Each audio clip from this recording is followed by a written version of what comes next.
Well, hi there. I'm Sandy Allnock here with another episode of Create in Color for MFT, and I'm going to use the stamp set called Sending Sweet Celebration Wishes, which happens to be a really long name for a cute little stamp set, and I'm going to make a birthday card with it. And here's the masking. I stamped the turtle first, and then behind it, after masking out the turtle, I stamped the bunny rabbit and the penguin, and then masked those two guys out and stamped the fox in the background. So you go from the foreground to the background when you want to make things look like they're in front of and behind each other. Peel this off and it's like the magic reveal. And I stamped these and I was going to color them with some colored pencils, and I ended up using by accident some watercolor pencils, and I'm going to show you something you can do with them. These are Museum Aquarelle pencils. And I thought I grabbed my regular ones, but aquarelle means watercolor, I think, or water or something. And I realized that just after I had started that now I had all my pencils out and everything was ready to go.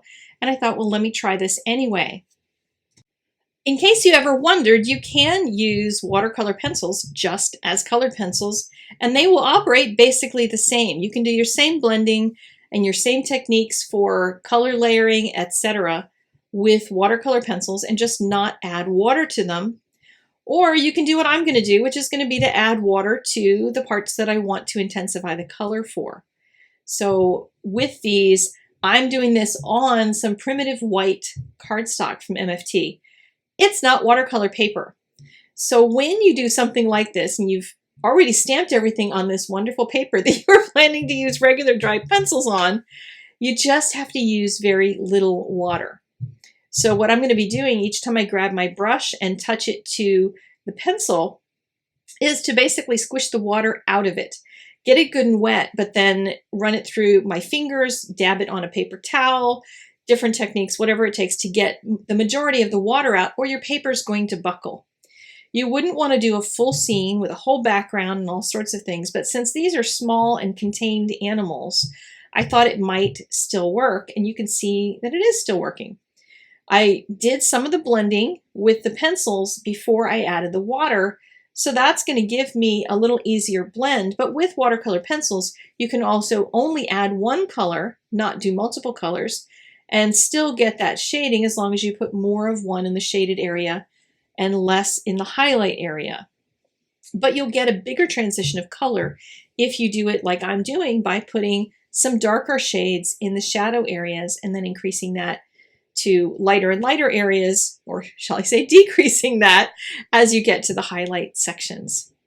And this little guy, by the way, I'm coloring him as a penguin. You could also color him like an owl in, brown colors and put some brown on his face and everything and make him an owl, because a penguin wouldn't actually live in the same location as a turtle, a fox, and a rabbit. So he is potentially on vacation if he is a penguin celebrating a birthday party with all of these other little creatures.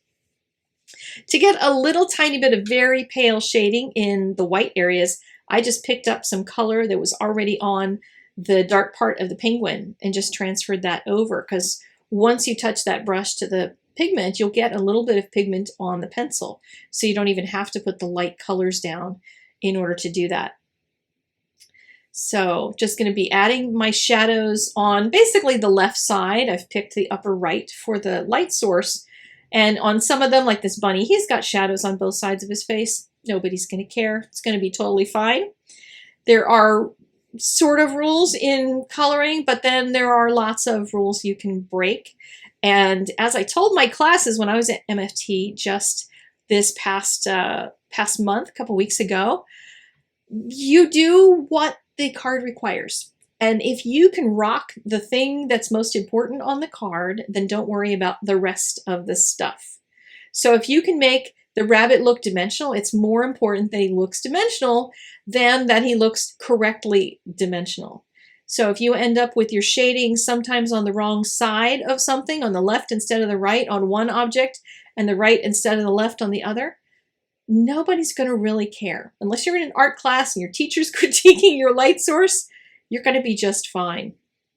So go ahead and do whatever works for you in order to create a card that's going to make you happy. And for the most part, our cards are going to people.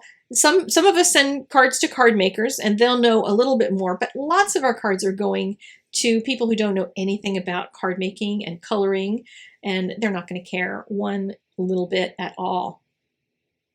But while I mentioned the class that I taught, well, it was 3 classes. There were over 100 students that came to those.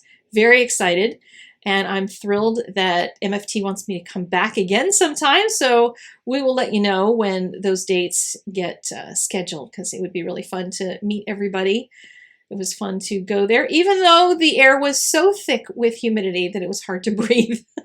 I live in the Pacific Northwest, so Florida is a very, very, very different climate for someone like me. I did grow up on the East Coast in a lot of heat, but I am very, very far from being used to that nowadays. So hopefully we'll find a different time of year for me to travel to a place as warm as Florida. But it was a lovely trip. The students were wonderful.